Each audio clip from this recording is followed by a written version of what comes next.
اللي حل لبد كل يحل عتنكا waxaanu ku tagnay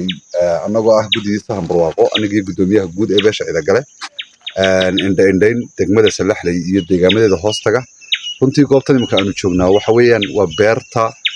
uu leeyahay mulkiilaha Sidiiq Maxamed Xasan Sidiiq Jawaan ku magac dheer runtii waa nin tacab badan degmada Salaxley galiyay oo la oran karo waa astaanta Salaxley oo wax walba la soo baxay haday noqoto xagga biyaha haday noqoto xagga beeraha iyo cuntooyinkii xoolihii runtii waa nin tacab badan waxaan Ilaahay uga baryaynaa Ilaahay tacabka wax xasiliyo inta iyo in ka badan alla siiyo qof kasta oo deeq bixiya ama qof kasta oo bulshada wax u tarana waxaan ku boorinaynaa wala barbar istaaga qofka initiative-ka ah ee wax soo saar kale waa in la barbar istaaga oo la shaqeeya ayaanu yaani ku boorinaynaa waxaan ku soo dhaweynayaa gudoomiyaha guud ee beesha ila gale sida isaguna uu yiraahdo kelmadiisa bismillaahir rahmaanir rahiim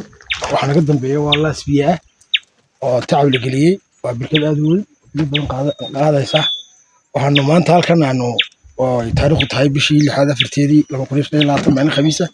aanu ku soo booqnay markaan hawlaha deegaanka ku marinay beerta Sidiiq oo markaa dadka ku taala duleedka Salaxley dhanka galbeedka ka taala waxaanu beertaas ku soo aragnay wax muujista ah oo markaa ah geedweyntii hadday noqoto cambihii iyo liintii iyo romaankii iyo greenhouse meesha ku yaala markaa tara kaash crop laga beero sidoo kale waxa ku yaala markaa tara xoolihii oo iyaga markaa dhinacooda markaa tara hawshaas markaa tara ka jirto